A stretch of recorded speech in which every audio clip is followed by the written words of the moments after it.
hearing that alleged victims of Diddy have been talking a lot. And we're hearing a lot of people in Diddy's orbit, names you know, are very worried.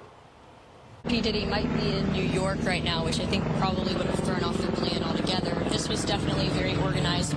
There's about 30 or so law enforcement vehicles behind me, at least 3 Bearcats. This is the Department of Homeland Security, as well as LASD and, of course, LAPD helping patrol this area. We're in Holmby Hills off of Mapleton Drive. You saw that gorgeous home from Skyfox with Stu up there, showing you that this home is registered to Bad Boy Films, which is basically a subsidiary of Bad Boy Entertainment.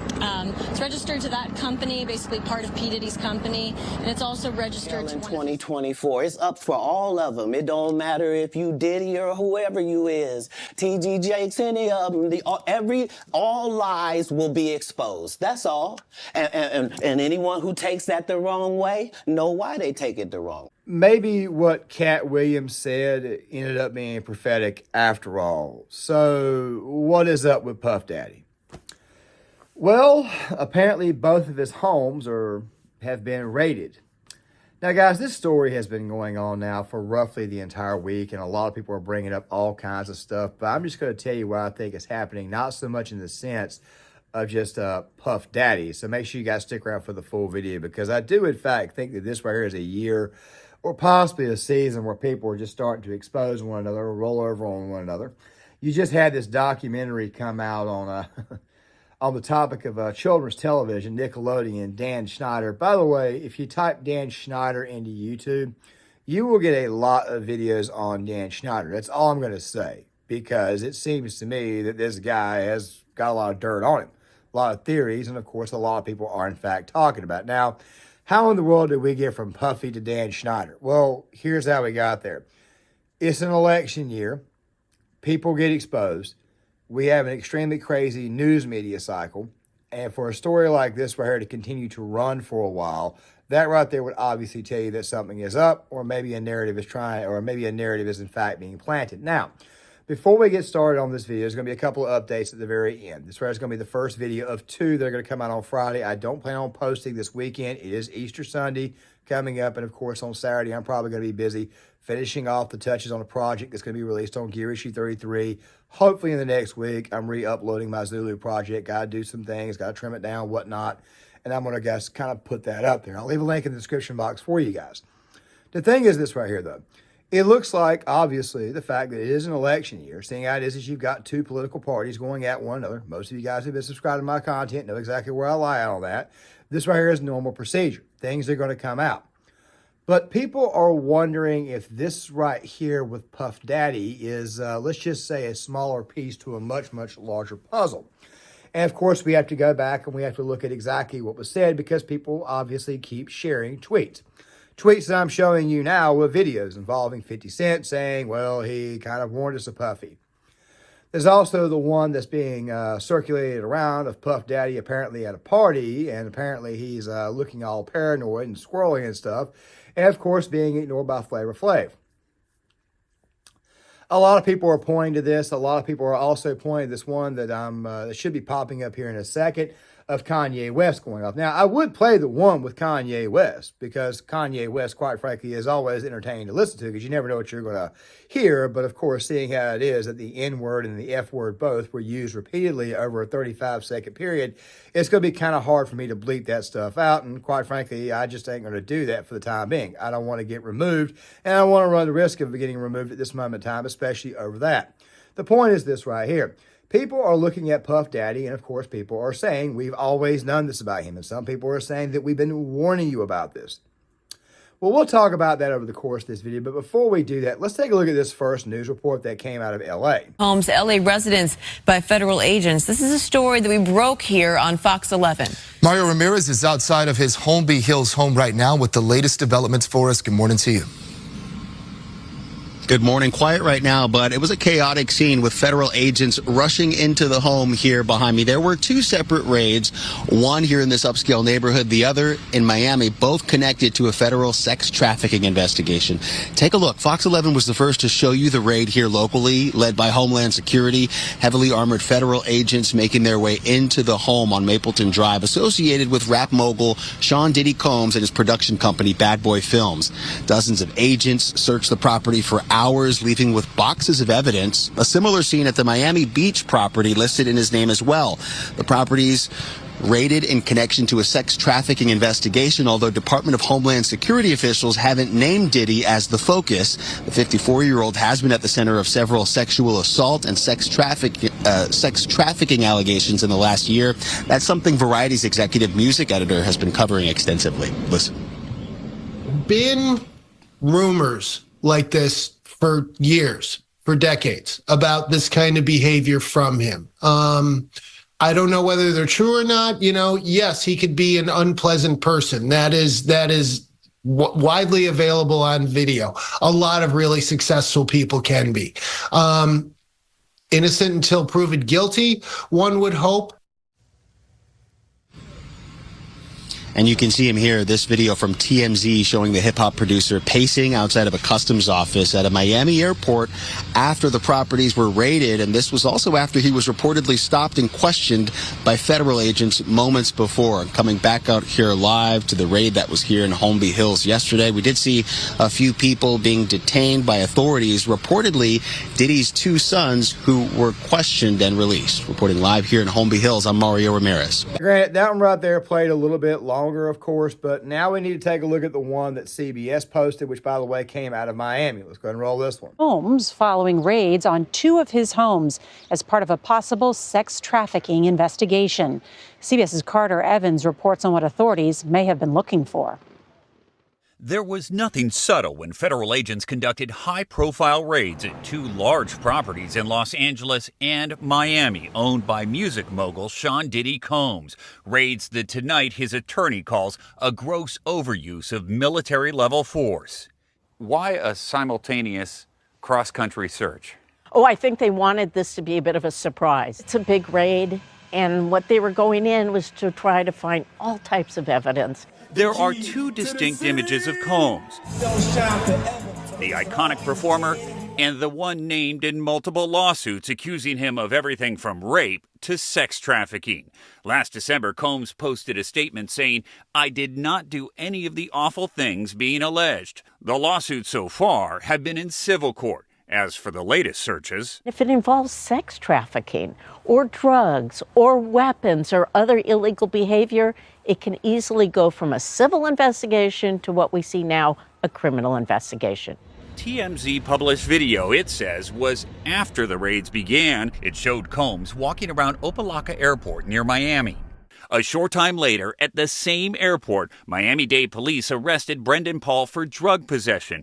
Paul was described in a previous lawsuit as Diddy's mule, someone used to get drugs and guns. So what Sean Combs needs to do is follow his lawyer's advice, which undoubtedly is not to talk to people, not try to hinder the investigation, and not try to flee. Now, Diddy's lawyer calls the law enforcement action an unprecedented ambush. He says his client is innocent, and he emphasized that Combs was never detained. In fact, he cooperated and even spoke with investigators. Nora? And I'm pretty sure you guys know by now, with all of that that's been said, all that's been reported, obviously laptops are going to be pulled up. Obviously, anything and everything that's inside the man's house is, in fact, going to be pulled for this, and things are going to be searched. I mean, look, you got a presidential election going on. I'm just using her for example, okay? Just for example, where the Republican nominee supposedly inflated the property values or inflated the values. And I've done videos on this showing how it was that it was not illegal and it's really kind of a victimless crime.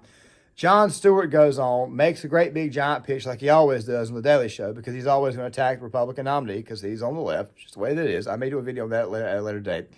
And then all of a sudden, out of the middle of nowhere, we come to find out that this guy here, his property values were also inflated to a tune of damn near 1,000%. It just seems to me like we are in an era where a lot of things are being exposed and a lot of truths are coming out. So, yes, people are going back to this sequence of Katt Williams on the Shannon Sharpe podcast, where he basically says exactly what you catch at the very, very end. I'm going to let it play a little bit longer, though. The reason why is for further context because, well, Katt was talking about a lot of people. He was firing a lot of shots at a lot of people in that podcast. Money Mike, Cedric the Entertainer. He brought up Bernie Mac. He basically fired at everyone. But of course, what people are looking at the most is what he said in the very, very final seconds, especially when it comes to the topic of being on God's side. But I'm going to play it in full for you guys so that way you guys can get the full context. New York City. And I lived with Sean Puffy Combs for a year. That's the crazy thing. Now, that was L.A. Reid's idea, right? We're sending you over to something called Puffy Flavor Camp. There you go. To learn Flavor Camp. Yeah, Flavor that's Camp. what it was called. And you're going to go to Puff Daddy's. He's going In the 90s. Do you understand what that's like? Puffy's place was like just filled with chicks and orgying like nonstop, right? No, not really. I Come mean, on. but hey, it was curious. I got a chance to see some things. Yeah, but you were 13. What were you seeing? I went there to see the lifestyle. Right. And I saw it. And it was but I don't know if I could indulge and understand what I was even looking at. It was pretty wild. So nobody tried to, some woman didn't come along. I didn't say that. Okay. I didn't say that. What I did say is that there were very curious things taking place. And I didn't necessarily understand it. Biggie Smalls was there. Biggie Smalls was there. Lil' Kim, Craig Mack. All these people are hanging around. Yeah, man. Faith Evans.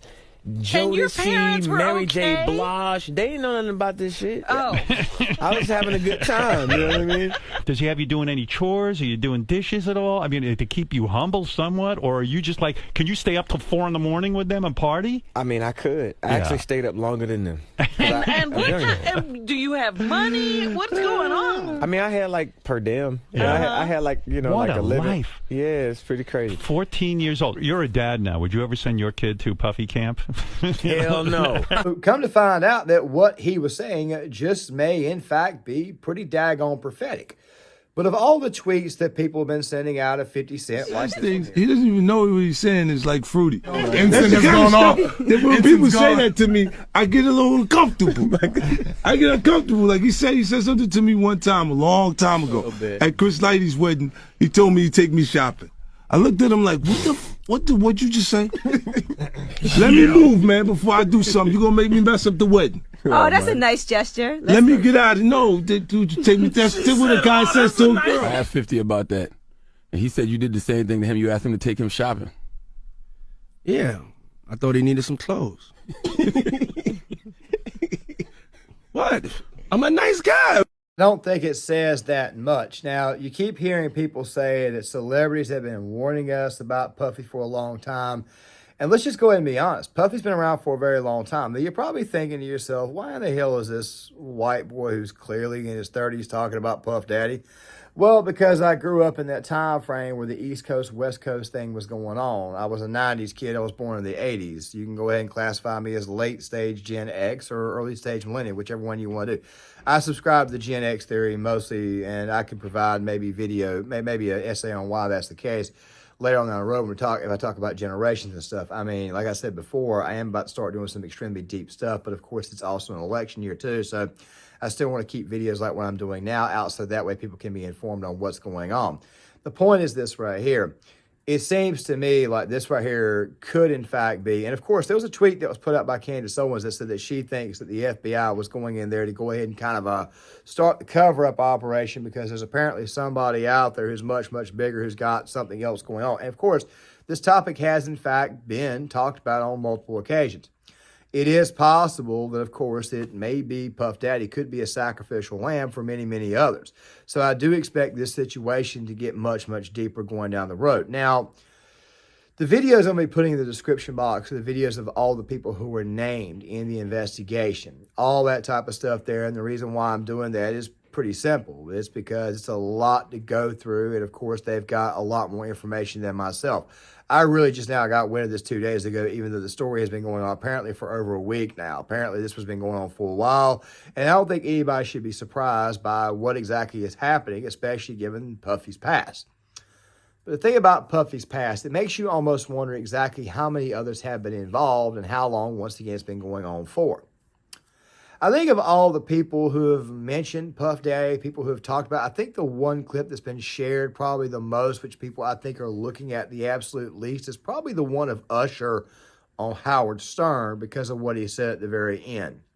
I'm going to play it in full for you, but not only am I going to play it in full for you, I want you guys to pay very, very close attention to what's said at the end, because while it is, in fact, played it for comedic purposes, let's just go ahead and be honest.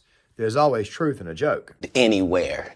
And now, understand, I'm not talking about one person. What I just told you applies to 7 people.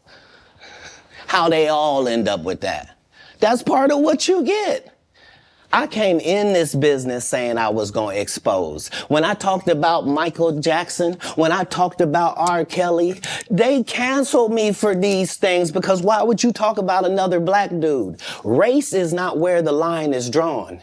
It's God's side and the other side. And we don't care nothing about the other side. Period. Period. All of these big dick deviants is all catching hell in 2024. It's up for all of them. It don't matter if you Diddy or whoever you is. TG Jakes, any of them. All lies will be exposed. That's all. And anyone who takes that the wrong way, know why they take it the wrong way. Oh, it isn't just Usher. Apparently, Diddy's been mentoring a lot of people. I'm pretty sure that some of the people he's mentoring, he's just kind of mentoring them through the business. Not saying this to defend Diddy at all. That's not what the hell's going on here. I'm just saying that obviously the rap community is the rap community. And to go on top of this, it's kind of a small community. I mean, it always baffled me how it was that when Tupac got killed, and when you look at it later on, and of course we'll be talking about that a little bit too, because there are some people out there who theorize this has actually got to do with that, which I don't think it does really, but at the same time, though, I'll get to that here in a second. But I always wonder why it was that someone like Tupac Shakur, multi-millionaire, Suge Knight, why were they still hanging around with lower-level guys? But then it hit me. It's because the community really and truly is that small. Also, to go on top of this, you're probably going to need certain people. But once again, though, at the exact same time, it makes you wonder exactly how much more is going to be coming out. Now, one of the very first things that you saw in that early little montage that you saw, which was only like 2 clips, is what Katt Williams was saying. Then, of course, it's also the little bit from Jesse Waters was the fact that he had actually interviewed an NYPD officer who had apparently been on this for a very long time looking at the intel of the situation. Now, once you listen to this, you probably think to yourself, wow, this entire situation is, in fact, much, much bigger than what the hell is actually being promoted as. But let's roll this NYPD's rap intel unit, and he joins me now. You had dealings with Diddy back in the day. What was that like? Well, I dealt with him when he had problems with assaults, and he had the shooting at Club New York back in those days. So I was probably the detective that was assigned to go out and investigate what happened at those particular locations with Steve Stout with MTV and with the shooting at the New Yorker Club. Now, the word is that he had his girlfriend at the time, J-Lo, smuggle the gun inside the club. He never caught any charges for it, but his boy went down. Now you see him at the top. I mean, billionaire, all the hits. He's mentoring everybody in the business.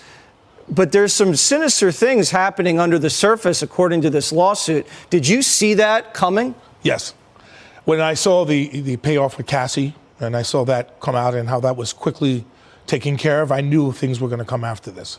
I knew that there were going to be other people that were going to follow in line, or people that he had past relationships with that were going to probably come forward and bring up allegations of his conduct and things that he's done. The nightclub shooting, of course, if you remember that, my memory's kind of hazy on that one. I'm not going to lie to you, but I'll leave some stuff in the description box for you guys because there's always an aftermath. That right there got big time news. Basically, anything involving a celebrity here in the United States is going to get reported on. Okay, it's just the way that it is. Typically, details are kind of scarce at that time. And yes, it's true. He did have somebody else go down in that case. It seems to me like anybody associated with Puffy, it always seems to me like they always end up finding themselves laying down on the sword for him. We'll get to that here in a second. But let's watch a little bit more. The hidden cameras in every room, the narcotics, paying off law enforcement, the affiliation with gangs. How do you interpret that? Well, that's an allegation that someone else made about what happened. Right. The guns and the narcotics and things like that, these things happen in this business. It's out there in the hip hop world. I mean, I've come along a lot of cases where I've had rappers involved with drugs and guns and things like that. So I'm not surprised by that. But the government took a big step in waiting on this to come out and do this. They had this planned. Believe it or not, this is planned. I think even tonight, Diddy's girlfriend, Young Mommy, was caught distributing drugs, or she's been labeled as indicated in the federal report as supplying drugs. They count and paying people off. So this is only the start of this investigation. Your search warrant, now this comes out. Now there's going to be other things that's going to come out. Why do you think the feds waited this long? Because this has been going on, according to these complaints, for a long time. What triggered this? Did he cross someone? Yes. What happens is that the feds have developed cooperators, people that were affected by him or had some ties with him where they had some criminal activity, and they came forward and they give information. So the feds wanted to go in and they wanted to gather everything they could so they can present a tight case. Camera, stuff like that there. It doesn't surprise me that Puff Daddy has this type of stuff in his house, so it makes you wonder exactly what's going to be found. Then again, at the same time, though, it also wouldn't surprise me that before Puffy tried to skip the country, it wouldn't surprise me if a lot of this stuff was not deleted.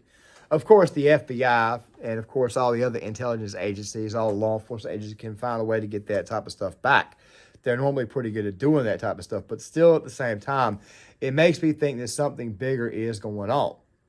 But getting back to something that Katt Williams was saying. Now, people continue to share this entire thing in full context, or not, well, actually not in full context, but in very, very low context. But it makes the words that he gave to Shannon Sharpe on the Shannon Sharpe podcast sound a lot more prophetic now when you think about it. Everything that the officer was saying there about all the people who were inside the report, all the people who were involved, all the people who've been rolling over, all the people who are getting busted all of a sudden, it makes me wonder how many people are going to roll over in this case. So far, there's 21 people that are so far named in the investigation itself. You'll see that there in the YouTube Law and Crime channel video that I'm leaving in the description box for you guys. But it does make you wonder exactly how many people are going to be rolling over. And in the process of rolling over, how many more people are in fact going to get exposed? I mean, Puffy's got people who monitor him. Everybody's got somebody who actually mentors and got them some form of, or at least pushed them in a certain direction. But there are some people out there who actually think that this situation actually goes back to Tupac Shakur situation when he was killed. People also forget Biggie Smalls was also killed not too long after that. But I do want to rehash this, though, as a potential possibility. So the other day on the Patrick Bet David podcast, he brought back up the episode where he discussed the topic with Greg Kading, the officer that eventually got Dwayne Keefe D to actually pretty much confess. Because he knew that Watch this. if you're going to deal with these gang members, then the best thing to do is get their natural enemies to do the work for you. And is that the $1 million? $1 million was on the... According to Keefe D, he says there was a kind of a loose conversations at Greenblatt's up on Sunset, in which Puffy allegedly tells Keefe D, listen, whatever it takes to get these guys off my back, I need you to take care of them. He says we wanted $1 million. Diddy's like, whatever. But again, I have to count. There's something I didn't say before I showed you guys that clip. I'm not saying he did it. I'm not saying he didn't do it. But I've watched a lot of documentaries, looked into a lot of stuff on the Biggie Tupac stuff and what happened. And I think that the Dwayne Keefe D thing makes the most amount of sense, especially given the fact that he did an interview with DJ Vlad detailing it, which I'll try to link in the description box. I would play some of that for you, but Vlad's very, very bad when it comes to overall copyright. It seems to me to be the most credible out of all the potential theories. But still, though, at the exact same time, he went to prison. Puffy never went. I need you to take care of them. He says we wanted $1 million. Diddy's like, whatever. But again, I have to couch that with the understanding that he was in fear for his life. I fully get that. Yeah, I fully get that. But the $1 million is from him, but you don't know really if it's $1 million or it's $500,000. Because I think it's just boastful talking. Okay, got it. You know, it's like if I see a really nice car that I like to purchase from you, and I just, I'll give you $1 million for that. Yeah. It's just that kind of like loose. So how about the part where Zip gives him the gun? He says, listen, right now's the time to do it. Everyone's in town. Go to 662. Mm-hmm. Here's the gun that I have. He leaves it to him with the car. Right. He gives him the gun. And then afterwards, When they talk on a call, he says, "Was that us?" And they're on the call together listening, and Zip says, "Yes, that was us." Keefe says, "Yes, that was us." Yes, that was us. Yeah. Keefe says that was us. And then he says, "We'll take care." Zip says, "We'll take care of the money." 6 weeks later, he's not getting the money. And, he's finding out maybe he didn't get paid.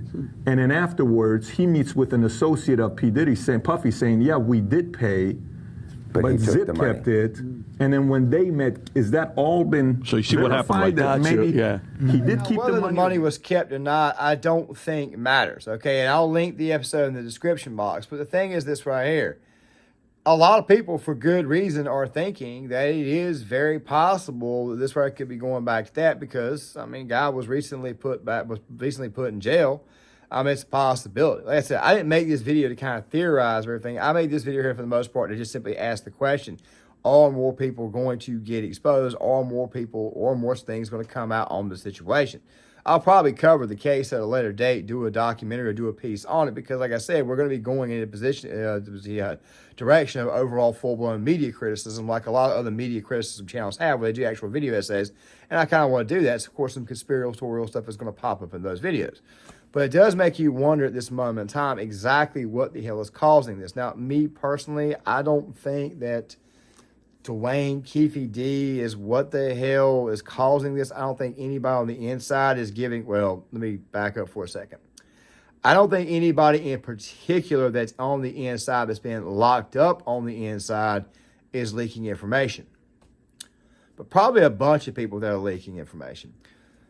Puffy got his start. He got big in the early 90s. He got even bigger during the mid-90s. He remained very, very big. He's almost been completely untouchable for a very, very long time. So what the hell would make somebody think that going back to 1994, 1995 time frame in the late 90s with all the headline press that he's gotten over the years, why in the world would people be going after him now? It's been, like I just said, 1994, 1995 when he first really and truly got noticed on the scene. 97 is when he really took off. It makes you wonder, though, it's been about 30 years that he's had this ride, so why now? My guess is this right here. My guess is that you're about to see a lot of people roll over here in this case and in this situation. And I think what you're going to probably see is not only one person roll over, but you're probably also at the exact same time going to see a lot of names pop up. So I would definitely stay tuned to the story because, hey, this right here is a situation that, of course, is probably going to get hotter over the course of the year. And with that right there being said, like I said, I think a lot of people's names are about to come out. A lot of people are about to get exposed. It's kind of a season of exposing. I am a Bible prophecy guy, too. They talk about the great justice period and exposure and stuff, but we'll talk about it in the video. I do want to give you guys a couple of quick updates, and this same update section of this video will also be in the video that I'll be having out tomorrow afternoon. Hopefully, the second video is the last video I have to release on the topic that I'm going to be speaking about because... yeah, I think that what's going on is that one side of the aisle is starting to get upset with the fact that they're not exactly they're not exactly having any actual honest-to-God fulfillment in life. And, of course, it's starting to take a toll on them, which is something that we kind of called, so make sure you guys stick around for that. But let me go and get the update section. Just a couple of quick things before we go into the Easter weekend. Normally I post 2 to 3 times a day. I've been trying to lower it down to like 8 videos a week, 9 videos at the most. I have not been very good at keeping that promise. The biggest reason why is because I know how the YouTube algorithm doesn't notify you guys of when the videos are coming out. Sometimes you don't know about it until like 3 or 4 days later. It's just kind of being done to kind of help you guys kind of catch up on things. As far as essays are concerned, those will start hitting soon, probably 1 every 2 weeks. But, of course, videos like what I released today will still exist. Now, the second video of the day, and, of course, this same clip is going to be in the second video, which is going to come out later on in the evening on Friday. Hopefully, I don't have to make any more videos about leftist streamers again. There will be one coming out on Monday, but just kind of more so to further clamp down on the points of the video that you probably just watched now, which is the second video. Of course, the first video of the day is the one on Puff Daddy, and what I think could happen as a result of that. Obviously, that video didn't really include a whole lot of legal analysis. It's just my personal thoughts on what's probably going to happen going forward from that case. Still at the same time, though, just be aware that this type of video that you just saw with Hassan, I don't really want to do these types of videos anymore. I want to kind of focus on stuff like crime, media manipulation, media criticism. I have not been very good at keeping the promise. But of course, I want to make sure that we do that going forward. It's just been the way the algorithm has been working. But it is Easter coming up, and there's going to be a couple of days off. I'm going to be relatively busy. Family stuff, health-related stuff, that type of stuff there. One last thing, too. Gear Issue 33. There will be a link left in the description box, and a few videos will be left there as well. Also in the comment section as well. Make sure you guys give it a look. Make sure you guys also probably not just give it a look, but please subscribe there. That channel right there is going to be my more military and movie review essays. You'll see a bunch of old videos and old takes, or like military and prepper takes. But I decided to kind of bring those back over here and kind of weave those into the media criticism side of the channel. So that way I can kind of give you guys a better array of my overall knowledge on the situation. I'm more of a journalist than anything else. Just I know a little bit about a lot of things rather than just being an expert on something. Just kind of give it's really what most people on YouTube are. But I'm still going to leave the videos and the links in the description box for you guys to go check out that channel, and a couple of videos to please watch and just give me your honest thoughts on the videos themselves. But that's where that channel is going. And of course, if you're new to the channel, you recently subscribed, we've had a bit of a subscriber splurge.